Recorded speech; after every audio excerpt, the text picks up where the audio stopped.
Hello friend, स्वागत है आपका अपने चैनल आज क्लास में। रोज सुबह 5:30 बजे टॉपर सीरीज शुरू कर दिया गया है और हमारा टारगेट है फाइनल बोर्ड परीक्षा में 480 प्लस नंबर लाना।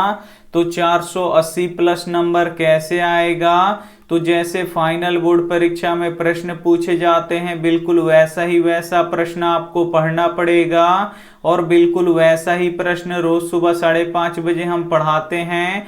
तो रोज सुबह 5:30 बजे आप हमसे लाइव जुड़ के पढ़ सकते हैं। और आज की इस वीडियो में हिंदी के टॉप 30 ऑब्जेक्टिव प्रश्न हम आपको बताएंगे जो आपके बोर्ड परीक्षा के लिए काफी महत्वपूर्ण रहेगा। तो एक भी प्रश्न आप लोग स्किप मत कीजिएगा, वीडियो को प्लीज आप लोग शुरू से लेके अंत तक देखिएगा। और इसमें से जो भी प्रश्न आपको याद ना हो तो प्लीज आप लोग उसे नोटबुक पे लिख के जरूर याद कर लीजिएगा। और चैनल को अभी तक आप सब्सक्राइब नहीं किए हैं तो चैनल को सब्सक्राइब कर लीजिएगा। और सब्सक्राइब करने के बाद एक बेल आइकन आता है तो बेल आइकन को दबा के ऑल पे कर लीजिएगा ताकि जब भी लाइव क्लास हो तो आपके पास नोटिफिकेशन पहुंचता रहे। तो आइए शुरू करते हैं पहले नंबर प्रश्न से। तो पहला नंबर प्रश्न है कि सीता के बड़े लड़के का नाम क्या था? ए ऑप्शन है सर्वेश, बी ऑप्शन है कैलाश, सी ऑप्शन है शंकर, डी ऑप्शन है नारायण। तो यहाँ पे आपको बताना है कि सीता के बड़े लड़के का नाम क्या था। तो सीता के बड़े लड़के का नाम कैलाश था, इसे आपको याद रखना है। यहाँ पे बी ऑप्शन बिल्कुल ही सही हो जाएगा। और सीता के कितने लड़के थे? तो सीता के 3 लड़के थे, तो ये भी साथ में आपको याद रखना है। आइए देखते हैं अगला प्रश्न। 2 नंबर प्रश्न है कि मेनिंजाइटिस का संबंध किससे है? ए ऑप्शन है सर दर्द से, बी ऑप्शन है खांसी से, सी ऑप्शन है बुखार से, डी ऑप्शन है पेट दर्द से। तो यहाँ पे आपको बताना है कि मेनिंजाइटिस का संबंध किससे है? तो बुखार से है, इसे आपको याद रखना है। यहाँ पे सी ऑप्शन बिल्कुल ही सही हो जाएगा। और मेनिंजाइटिस किसको हुआ था? तो पपाती को हुआ था, तो ये भी साथ में आपको याद रखना है। आइए देखते हैं अगला प्रश्न। 3 नंबर प्रश्न है कि मंगू कैसी लड़की थी? ए ऑप्शन है अच्छी, बी ऑप्शन है खराब, सी ऑप्शन है पागल, डी ऑप्शन है गूंगी। तो यहाँ पे आपको बताना है कि मंगू कैसी लड़की थी। तो जो मंगू थी ये पागल लड़की थी, इसे आपको याद रखना है। यहाँ पे सी ऑप्शन बिल्कुल ही सही हो जाएगा। और मंगू कब से पागल थी? तो मंगू जन्म से ही पागल थी, तो ये भी साथ में आपको याद रखना है। आइए देखते हैं अगला प्रश्न। 4 नंबर प्रश्न है कि लोग हांफते हुए किस ओर दौड़ने लगे? ए ऑप्शन है समुद्र की ओर, बी ऑप्शन है टीले की ओर, सी ऑप्शन है शहर की ओर, डी ऑप्शन है नदी की ओर। तो यहाँ पे आपको बताना है कि लोग हांफते हुए किस ओर दौड़ने लगे। तो लोग हांफते हुए टीले की ओर दौड़ने लगे, इसे आपको याद रखना है। यहाँ पे बी ऑप्शन बिल्कुल ही सही हो जाएगा। आइए देखते हैं अगला प्रश्न। 5 नंबर प्रश्न है कि लक्ष्मी लक्ष्मण की कौन थी? ए ऑप्शन है चाची, बी ऑप्शन है बहन, सी ऑप्शन है पत्नी, डी ऑप्शन है माँ। तो यहाँ पे आपको बताना है कि लक्ष्मी लक्ष्मण की कौन थी? तो पत्नी थी, इसे आपको याद रखना है। यहाँ पे सी ऑप्शन बिल्कुल ही सही हो जाएगा। और लक्ष्मण कहाँ पे नौकरी करता था? तो लक्ष्मण कोलकाता में नौकरी करता था, तो ये भी साथ में आपको याद रखना है। काफी महत्वपूर्ण 30 ऑब्जेक्टिव प्रश्न हम आपको बताएंगे जो आपके बोर्ड परीक्षा के लिए काफी महत्वपूर्ण रहेगा। और इस 30 ऑब्जेक्टिव प्रश्न में से बहुत सारे प्रश्न आपको याद नहीं होगा, तो प्लीज आप लोग उसे नोटबुक पे लिख के जरूर याद कर लीजिएगा। और वीडियो को अभी तक आप लाइक नहीं किए हैं तो प्लीज आप लोग वीडियो को लाइक भी कर दीजिएगा। आइए देखते हैं अगला प्रश्न। 6 नंबर प्रश्न है कि गुड़ निधि कहां से लौटा था? ए ऑप्शन है कलकत्ता से, बी ऑप्शन है राउरकेला से, सी ऑप्शन है जयपुर से, डी ऑप्शन है कटक से। तो यहाँ पे आपको बताना है कि गुड़ निधि कहां से लौटा था। तो गुड़ निधि कटक से लौटा था, इसे आपको याद रखना है। यहाँ पे डी ऑप्शन बिल्कुल ही सही हो जाएगा। आइए देखते हैं अगला प्रश्न। 7 नंबर प्रश्न है कि सीता घर छोड़कर क्यों चली गई? ए ऑप्शन है भोजन नहीं मिलने पर, बी ऑप्शन है 50-50 रुपए देने की बात सुनकर, सी ऑप्शन है घर अच्छा नहीं होने के कारण, डी ऑप्शन है इनमें से कोई नहीं। तो यहाँ पे आपको बताना है कि सीता घर छोड़कर क्यों चली गई। तो 50-50 रुपए देने की बात सुनकर सीता घर छोड़कर चली गई, इसे आपको याद रखना है। यहाँ पे बी ऑप्शन बिल्कुल ही सही हो जाएगा। ये देखते हैं अगला प्रश्न 8 नंबर। 8 नंबर प्रश्न है कि नजमा मंगमा की कौन थी। ए ऑप्शन है बेटी, बी ऑप्शन है माँ, सी ऑप्शन है पुत्र वधु, डी ऑप्शन है सास। तो यहाँ पे आपको बताना है कि नजमा मंगमा की कौन थी। तो पुत्र वधु थी, पुत्र की पत्नी थी, इसे आपको याद रखना है। यहाँ पे सी ऑप्शन बिल्कुल ही सही हो जाएगा। ये देखते हैं अगला प्रश्न 9 नंबर। 9 नंबर प्रश्न है कि कौन अपना अर्थ खो बैठेंगे। ए ऑप्शन है भगवान, बी ऑप्शन है भक्त, सी ऑप्शन है मानव, डी ऑप्शन है दानव। तो यहाँ पे आपको बताना है कि कौन अपना अर्थ खो बैठेंगे। तो जो भगवान है ये अपना अर्थ खो बैठेंगे, इसे आपको याद रखना है। यहाँ पे ए ऑप्शन बिल्कुल ही सही हो जाएगा। ये देखते हैं अगला प्रश्न 10 नंबर।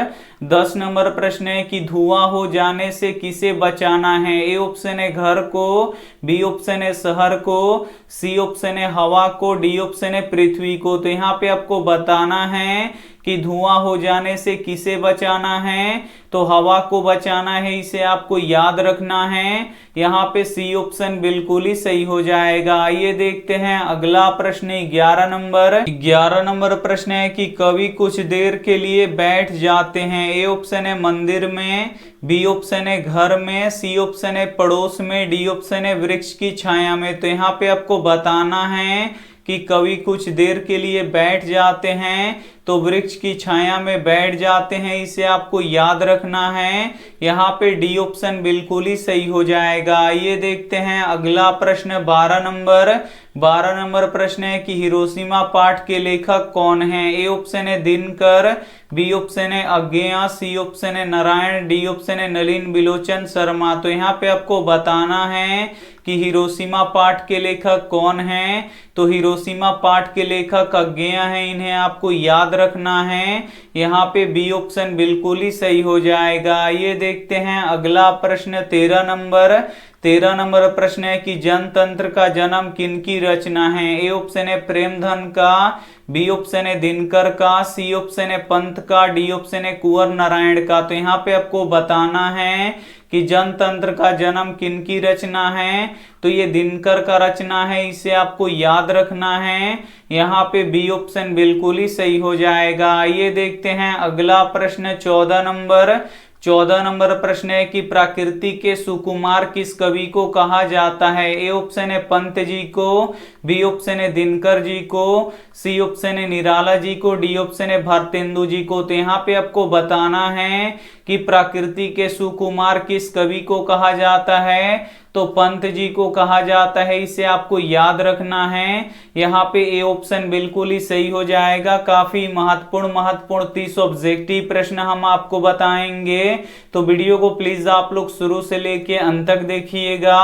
और वीडियो को अभी तक आप लाइक नहीं किए तो प्लीज आप लोग वीडियो को लाइक भी कर दीजिएगा। ये देखते हैं अगला प्रश्न 15 नंबर। 15 नंबर प्रश्न है कि भारत माता के संबंध में क्या सही है। ए ऑप्शन है शैलवासिनी, बी ऑप्शन है नगरवासिनी, सी ऑप्शन है ग्रामवासिनी, डी ऑप्शन है इनमें से कोई नहीं। तो यहाँ पे आपको बताना है कि भारत माता के संबंध में क्या सही है। तो भारत माता ग्रामवासिनी है, इन्हें आपको याद रखना है। यहाँ पे सी ऑप्शन बिल्कुल ही सही हो जाएगा। ये देखते हैं अगला प्रश्न 16 नंबर। 16 नंबर प्रश्न है कि भारतीय किस भाषा को पसंद करते हैं। ए ऑप्शन है हिंदी भाषा को, बी ऑप्शन है संस्कृत भाषा को, सी ऑप्शन है पंजाबी भाषा को, डी ऑप्शन है अंग्रेजी भाषा को। तो यहाँ पे आपको बताना है कि भारतीय किस भाषा को पसंद करते हैं। तो भारतीय अंग्रेजी भाषा को पसंद करते हैं, इसे आपको याद रखना है। यहाँ पे डी ऑप्शन बिल्कुल ही सही हो जाएगा। ये देखते हैं अगला प्रश्न 17 नंबर। 17 नंबर प्रश्न है कि किसे प्रेम का पीर कहा जाता है। ए ऑप्शन है मीराबाई को, बी ऑप्शन है घनानंद को, सी ऑप्शन है सूरदास को, डी ऑप्शन है रसखान को। तो यहाँ पे आपको बताना है कि किसे प्रेम का पीर कहा जाता है। तो तो घनानंद को प्रेम का पीर कहा जाता है, इसे आपको याद रखना है। यहाँ पे बी ऑप्शन बिल्कुल ही सही हो जाएगा। आइए देखते हैं अगला प्रश्न 18 नंबर। 18 नंबर प्रश्न है कि कवि ने प्राजन्य किसे कहा है। ए ऑप्शन है कृष्ण को, बी ऑप्शन है सुजान को, सी ऑप्शन है बादल को, डी ऑप्शन है हवा को। तो यहाँ पे आपको बताना है कि कवि ने प्राजन्य किसे कहा है, तो बादल को कहा है, इसे आपको याद रखना है। यहाँ पे सी ऑप्शन बिल्कुल ही सही हो जाएगा। आइए देखते हैं अगला प्रश्न 19 नंबर। 19 नंबर प्रश्न है कि रसखान ने चितचोर किसे कहा है। ए ऑप्शन है कृष्ण को, बी ऑप्शन है राधा को, सी ऑप्शन है यशोदा को, डी ऑप्शन है गोपी को। तो यहाँ पे आपको बताना है कि रसखान ने चितचोर किसे कहा है, तो रसखान ने चितचोर कृष्ण जी को कहा है, इसे आपको याद रखना है। यहाँ पे ए ऑप्शन बिल्कुल ही सही हो जाएगा। ये देखते हैं अगला प्रश्न 20 नंबर। 20 नंबर प्रश्न है कि गुरु नानक का जन्म लाहौर के किस ग्राम में हुआ था। ए ऑप्शन है तलवंडी में, बी ऑप्शन है अमृतसर में, सी ऑप्शन है जालंधर में, डी ऑप्शन है हैदराबाद में। तो यहाँ पे आपको बताना है कि गुरु नानक का जन्म लाहौर के किस ग्राम में हुआ था, तो तलवंडी ग्राम में हुआ था, इसे आपको याद रखना है। यहाँ पे ए ऑप्शन बिल्कुल ही सही हो जाएगा। आइए देखते हैं अगला प्रश्न 21 नंबर। 21 नंबर प्रश्न है कि महात्मा गांधी के पिता का नाम क्या था। ए ऑप्शन है धर्मचंद गांधी, बी ऑप्शन है करमचंद गांधी, सी ऑप्शन है मीरचंद गांधी, डी ऑप्शन है हरिचंद गांधी। तो यहाँ पे आपको बताना है कि महात्मा गांधी के पिता का नाम क्या था, तो करमचंद गांधी था, इसे आपको याद रखना है। यहाँ पे बी ऑप्शन बिल्कुल ही सही हो जाएगा। ये देखते हैं अगला प्रश्न 22 नंबर। 22 नंबर प्रश्न है कि गांधी जी के दो हथियार थे। ए ऑप्शन है लाठी और हिंसा, बी ऑप्शन है हिंसा और अहिंसा, सी ऑप्शन है हिंसा और सत्याग्रह, डी ऑप्शन है अहिंसा और सत्याग्रह। तो यहाँ पे आपको बताना है कि गांधी जी के दो हथियार थे, तो गांधी जी के दो हथियार अहिंसा और सत्याग्रह थे, इसे आपको याद रखना है। यहाँ पे डी ऑप्शन बिल्कुल ही सही हो जाएगा। आइए देखते हैं अगला प्रश्न 23 नंबर। 23 नंबर प्रश्न है कि भारत सरकार ने बिस्मिल्लाह खां को किस पुरस्कार से अलंकृत किया। ए ऑप्शन है पद्म भूषण से, बी ऑप्शन है बिहार रत्न से, सी ऑप्शन है भारत रत्न से, डी ऑप्शन है शहनाई रत्न से। तो यहाँ पे आपको बताना है कि भारत सरकार ने बिस्मिल्लाह खां को किस पुरस्कार से अलंकृत किया, तो भारत रत्न से अलंकृत किया, इसे आपको याद रखना है। यहाँ पे सी ऑप्शन बिल्कुल ही सही हो जाएगा। आइए देखते हैं अगला प्रश्न 24 नंबर। 24 नंबर प्रश्न है कि अविन्यो कहाँ स्थित है। ए ऑप्शन है इटली में, बी ऑप्शन है जर्मनी में, सी ऑप्शन है फ्रांस में, डी ऑप्शन है ईरान में। तो यहाँ पे आपको बताना है कि अविन्यो कहाँ स्थित है, तो अविन्यो फ्रांस में स्थित है, इसे आपको याद रखना है। यहाँ पे सी ऑप्शन बिल्कुल ही सही हो जाएगा। ये देखते हैं अगला प्रश्न 25 नंबर। 25 नंबर प्रश्न है कि जीत जीत में निरखत पाठ किससे संबंधित है। ए ऑप्शन है शंभू महाराज से, बी ऑप्शन है बिरजू महाराज से, सी ऑप्शन है लच्छू महाराज से, डी ऑप्शन है किशन महाराज से। तो यहाँ पे आपको बताना है कि जीत जीत में निरखत पाठ किससे संबंधित है, तो बिरजू महाराज से संबंधित है, इसे आपको याद रखना है। यहाँ पे बी ऑप्शन बिल्कुल ही सही हो जाएगा। ये देखते हैं अगला प्रश्न 26 नंबर।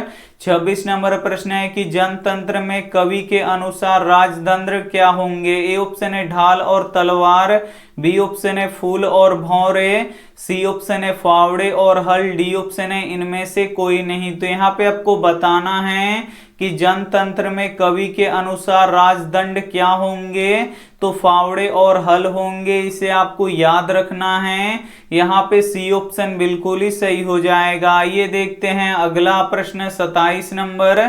27 नंबर प्रश्न है कि हिंदी किस लिपि में लिखी जाती है। ए ऑप्शन है ब्राह्मी लिपि में, बी ऑप्शन है देवनागरी लिपि में, सी ऑप्शन है रोमन लिपि में, डी ऑप्शन है गुरुमुखी लिपि में। तो यहाँ पे आपको बताना है कि हिंदी किस लिपि में लिखी जाती है, तो हिंदी देवनागरी लिपि में लिखी जाती है, इसे आपको याद रखना है।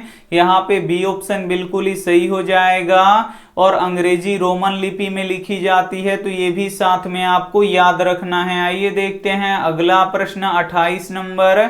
28 नंबर प्रश्न है कि निर्लज अपराधी किसे कहा गया है। ए ऑप्शन है नाखून को, बी ऑप्शन है चोर को, सी ऑप्शन है डाकू को, डी ऑप्शन है बदमाश को। तो यहाँ पे आपको बताना है कि निर्लज अपराधी किसे कहा गया है। तो निर्लज अपराधी नाखून को कहा गया है, इसे आपको याद रखना है। यहाँ पे ए ऑप्शन बिल्कुल ही सही हो जाएगा। ये देखते हैं अगला प्रश्न 29 नंबर। 29 नंबर प्रश्न है कि बहादुर का पूरा नाम क्या था। ए ऑप्शन है राम बहादुर, बी ऑप्शन है दिल बहादुर, सी ऑप्शन है फुल बहादुर, डी ऑप्शन है गुल बहादुर। तो यहाँ पे आपको बताना है कि बहादुर का पूरा नाम क्या था। तो बहादुर का पूरा नाम दिल बहादुर था, इसे आपको याद रखना है। यहाँ पे बी ऑप्शन बिल्कुल ही सही हो जाएगा। ये देखते हैं अंतिम प्रश्न 30 नंबर।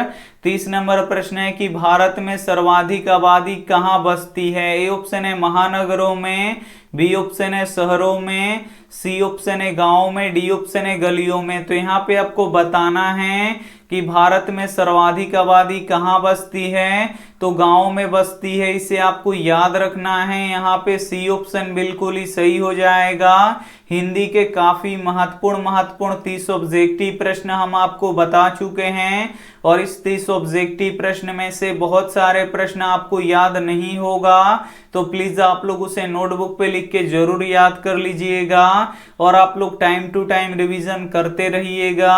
और वीडियो को अभी तक आप लाइक नहीं किए हैं तो प्लीज आप लोग वीडियो को लाइक कर दीजिएगा।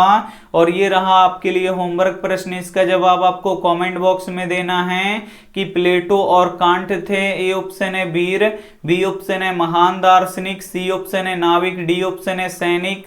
तो इसमें से जो भी ऑप्शन आपको सही लगे वो आप हमें कमेंट करके जरूर बताइएगा। और वीडियो को लाइक नहीं किया तो प्लीज आप लोग वीडियो को लाइक कीजिएगा, अपने दोस्तों के पास इस वीडियो को जरूर शेयर कीजिएगा। और चैनल को अभी तक आप सब्सक्राइब नहीं किए हैं तो चैनल को सब्सक्राइब करके साथ में बेल आइकन को ऑल पे दबा लीजिएगा, ताकि जब भी लाइव क्लास हो तो आपके पास नोटिफिकेशन पहुंचता रहे। थैंक यू फॉर वॉचिंग, मिलते हैं अगली वीडियो में। तब तक अपना ध्यान रखिए, मन लगा के पढ़ाई कीजिए। Take care and bye.